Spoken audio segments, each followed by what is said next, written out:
Assalamualaikum warahmatullahi wabarakatuh. Kami dari kelompok 11 yang beranggotakan saya, Rama Fitri Rodia sebagai moderator sekaligus penyaji, 2. Kamelia Nurkumalasari sebagai penyaji, 3. Nauria Zuhairah sebagai penyaji, dan yang keempat Fitratul Alimuna sebagai penyaji. Di sini, kelompok kami akan mempresentasikan materi tentang strategi portofolio saham. Pengertian strategi portofolio saham. Portofolio adalah kumpulan dari instrumen investasi yang dibentuk untuk memenuhi sasaran umum investasi. Definisi sederhana dari portofolio saham adalah gabungan atau kombinasi dari beberapa saham. Berdasarkan komposisinya, portofolio dapat dibedakan menjadi dua, yaitu portofolio konsentrasi dan portofolio diversifikasi.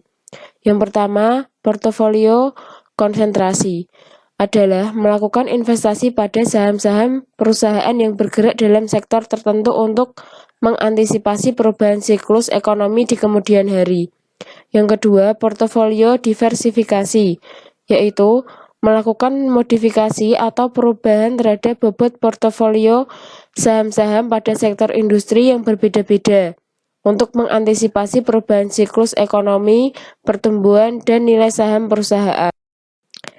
Selanjutnya, dalam menyusun portofolio terdapat dua strategi yang biasa digunakan, yaitu strategi pasif dan strategi aktif. Yang pertama ada strategi pasif. Dalam konsep pasar modal yang efisien, dikatakan bahwa jika pasar benar-benar efisien, tidak akan ada satu investor pun yang bisa memperoleh return abnormal di atas return pasar.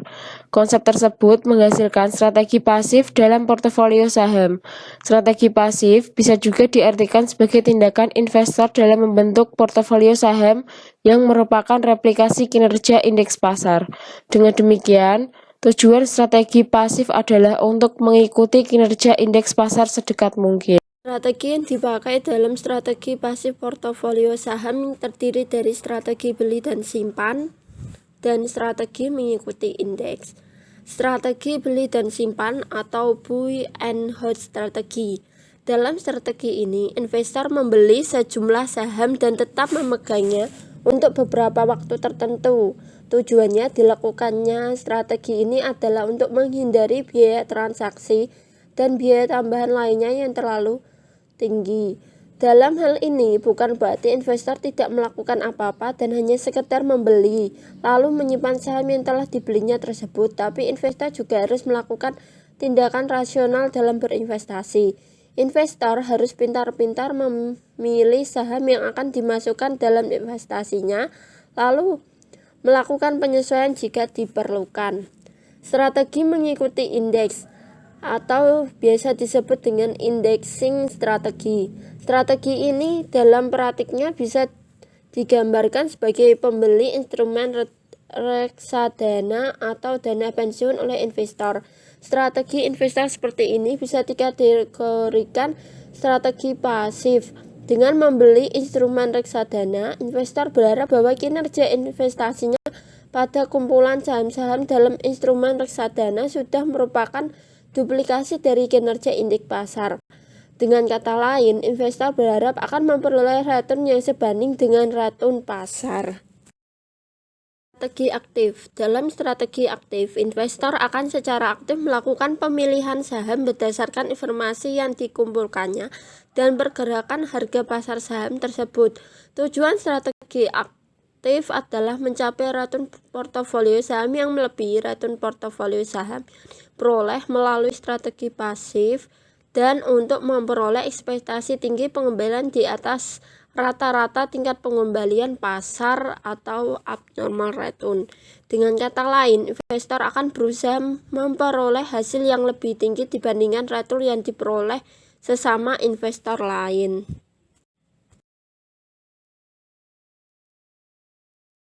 Berikut ini 3 strategi yang biasanya dipakai investor dalam menjalankan strategi aktif portofolio saham.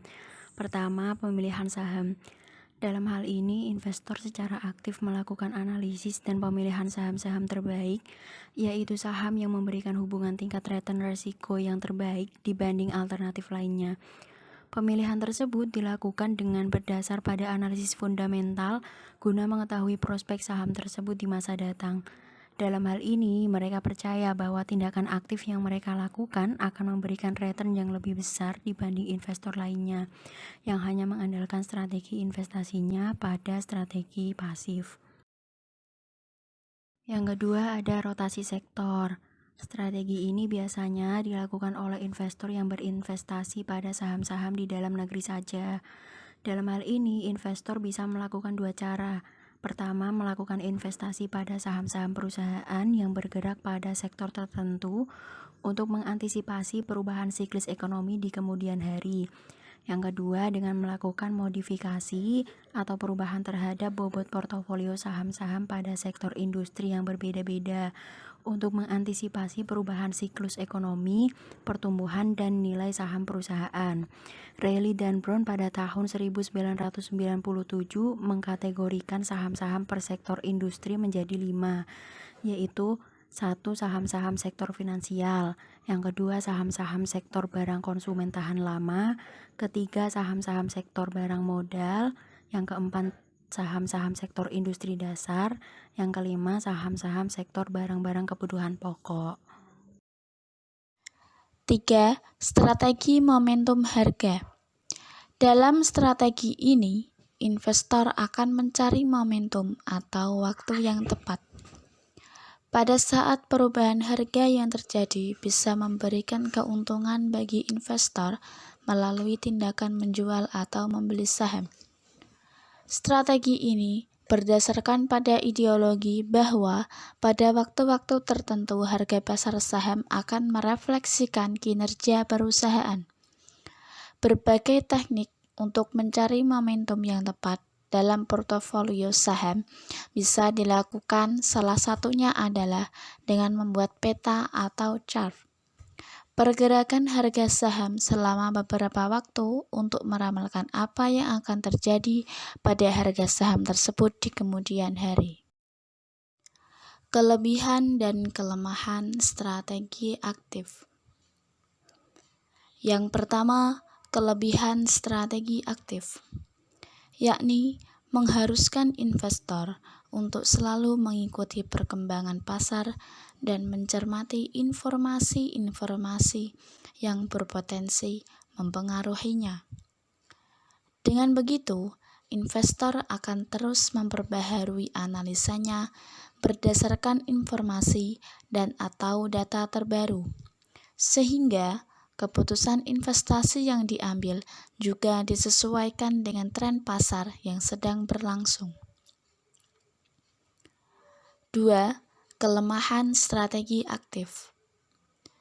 Kelemahan utama dari strategi aktif adalah kemungkinan biasa dalam pengambilan keputusan investasi akibat kesalahan investor dalam menyaring dan menginterpretasi informasi yang sangat banyak dan beragam dalam waktu yang bersamaan. Selain itu, jika strategi aktif diterapkan oleh investor jangka pendek atau trader, pada umumnya mereka akan lebih aktif melakukan transaksi jual atau beli saham. Hal ini berdampak pada tingginya biaya atau fee yang harus dibayar oleh investor. Sekian presentasi dari kelompok kami. Apabila ada kata yang kurang berkenan, kami mohon maaf. Wassalamualaikum warahmatullahi wabarakatuh.